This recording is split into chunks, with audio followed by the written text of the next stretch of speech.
let's talk about the premise of the book because obviously it's going to feed into the rest of the conversation. The way I would describe it, and I would invite you to do it as well, the whole book is talking about, number one, the asymmetry in the media. Number two, how the Republicans cynically, calculatingly created their own information ecosystem, which is paying dividends. And number three, the shamelessness, thus the title, with which they employ it. They do not care about double standards. They do not care about allegations of hypocrisy. They can say one thing on Monday. You can call them out for it on Tuesday.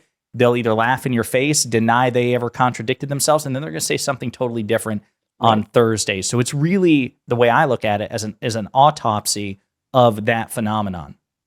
Yeah, I mean, look, I think a lot of what I spoke about then is kind of bearing itself out right now, unfortunately, but I've been calling for the Democratic Party to embrace and cultivate independent progressive media for a long time, knowing full well that that's where the majority of persuadable Americans are, and our refusal to have done that over the years is bad enough, but to have refused to do it in the face of Republicans opting to do it is what makes it all the more egregious, because look at the way that that's paid dividends for them. I mean, look at the way that they have Fox, Newsmax, OAN, they have Rumble, they dominate on YouTube, they dominate on Instagram, they dominate on Facebook, they dominate on every social media platform except left-wing content creators have a slight edge on TikTok, which is crazy to me because these are the youngest people. And when you have one political party in the Democrats who's advocating for issues like climate change, protecting abortion rights, expanding healthcare, preventing gun violence,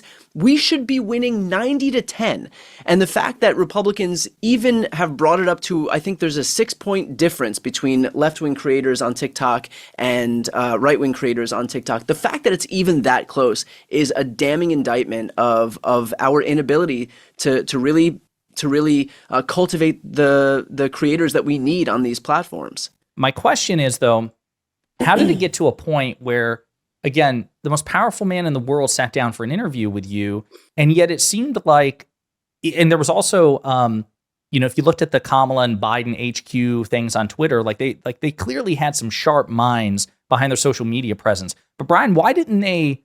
I guess what I'm saying is, why didn't the trajectory continue? Why didn't, after July or in 2022, where he sat down with an interview with you, why didn't they do a full court press towards, Pod Save America, towards Brian Tyler Cohen, David Pakman, Luke Beasley, and others in the space? Yeah, I think there's this mistaken notion among Democrats that unless you go onto mainstream media or legacy media, that it doesn't really count, that unless it has the glossy veneer of legacy media, then it's not a real interview, or that news has to be broken on legacy media for it to be valid, or that an interview has to be conducted on legacy media for it to be valid. And so even though a lot of, to their credit, these Democratic politicians would make time to come on my show, some of them have it as a central part of their strategy. So I absolutely want to give them credit. Some don't. But it is a problem more broadly that Democrats will look at independent media or digital media as kind of a complement to the main course, which for them is still legacy media. But, the reminder that I want to give is these are the same people that Democrats complain about 5 minutes later because they cannot stop engaging in both sidesism. They cannot stop failing to meet the moment that we're in right now. And so, they'll complain about the Axioses of the world, the Politicos of the world, the mainstream outlets of the world, the New York Times of the world. But when it comes time to actually deliver newsy bits to people, to deliver interviews, to break news, they're the first ones they go to. And that is not our message distribution platform. Look, they're important. The mainstream media, legacy media plays a crucial role in our ecosystem. I don't want to see them fail, but at the same time, they're not our messaging distribution system. What the right has is everything from Fox to Newsmax to OAN to YouTube, Rumble, TikTok, Instagram, all of the Daily Wire, Dan Bongino, these podcasts, Tim Megyn Poole, Kelly, Steven Crowder, Tim Poole, Megyn, yeah. Exactly. InfoWars, from the more mainstream stuff all the way down to crackpot stuff. But they have all of this, and they exist as a propaganda arm of the Republican Party. We have no independent. Democrats fail to embrace independent progressive media as a messaging distribution apparatus in the same way that Republicans have embraced all of their outlets as as an apparatus of the Republican Party. When was the last time that you heard Republicans break news on CNN or NBC or ABC or the New York Times or Washington Post? Doesn't happen. They go on Breitbart. They go on the Daily Wire. They go on these shows. They sit down for interviews. They go on their own podcast. They basically supplement their own media ecosystem with news. And that's how they grow that media ecosystem that will then turn around and do the work for them all year round. Democrats don't do that. We give all the news, all the interviews to mainstream media outlets, and then we get surprised when those same outlets aren't conveying that news to the American people in exactly the way we want them to, but they are not our messaging distribution system. Yeah, no, I appreciate you emphasizing the fact that there's a feedback loop and there's a symbiosis in the right-wing media in the sense that, Donald Trump and, top Republican officials will go on these podcasts, will go on these outlets. That lends legitimacy to the podcast and the outlets, which in turn elevates the platforms that Republicans can exploit. And again, it's this ever-growing loop and symbiosis. It really is the best ROI that you could ask for. You spend a few minutes going on these platforms. Not only do you validate or legitimize these creators, if you get some dude with a podcast mic in front of him and you have Donald Trump walk in, all of a sudden that person seems a hell of a lot more legitimate than they did 5 minutes ago. So not only do you legitimize this person, but then that person is basically an evangelist for your message, and they can go out and spread the gospel for Donald Trump every single day. So for 10 minutes of Donald Trump's time, not only does he help build up that person's audience, but that person is now an evangelist, a missionary for Donald Trump himself. So why wouldn't you want to replicate that? That's a win-win. You also mentioned, that legacy media that's outside of Fox News employs false equivalence and both sidesism. That's something I complain about quite a bit on my channel. And I think we're even seeing it now.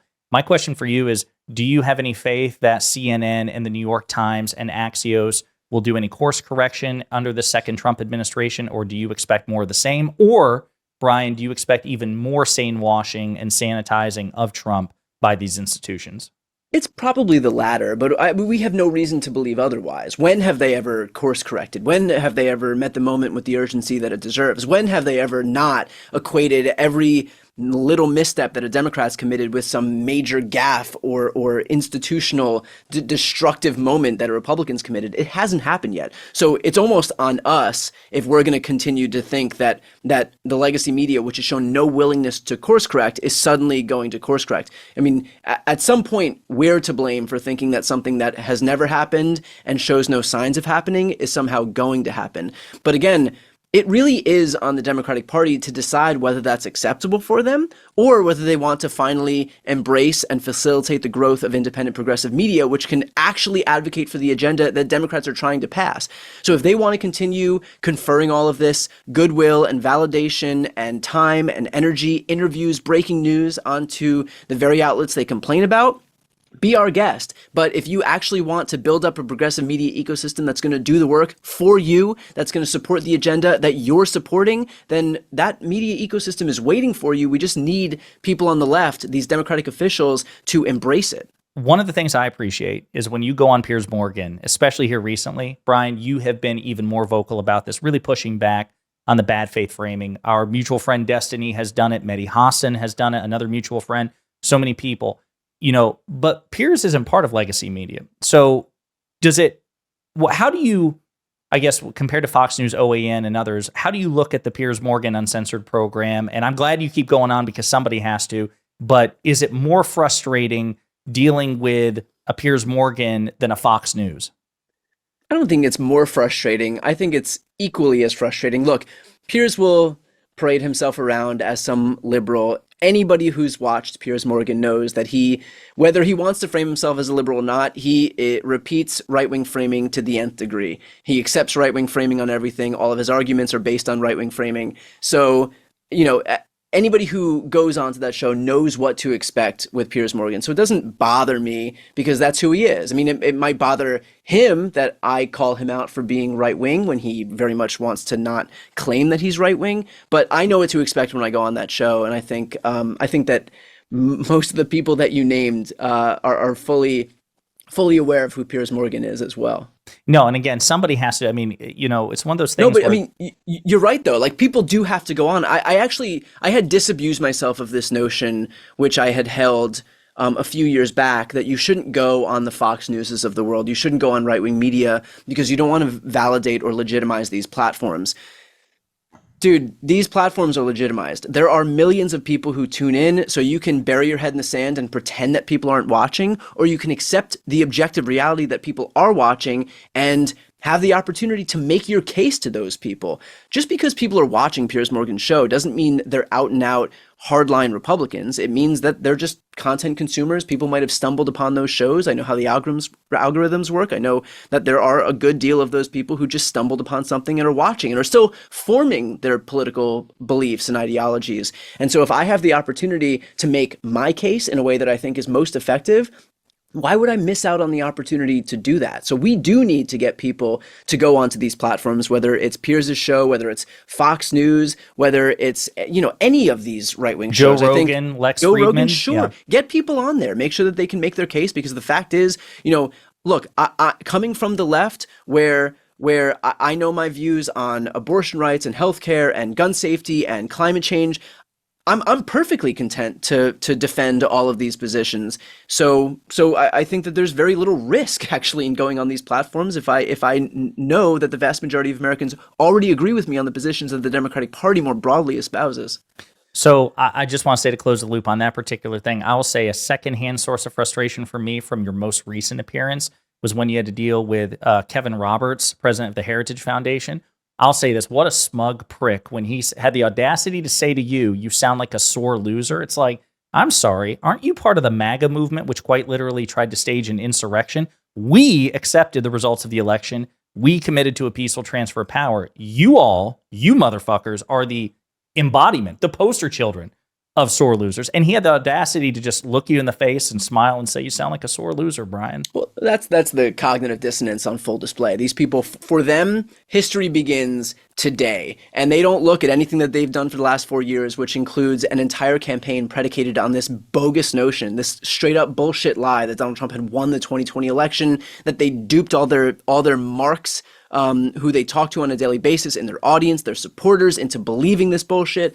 But in reality, they knew the truth. We know that Fox knew the truth. We knew that all of these former White House officials, these Trump campaign officials, they all knew the truth. Their goal was to dupe their own supporters, because, Republicans will say that they have disdain for the Democrats, but in reality, there's nobody that they have more contempt for than their own base.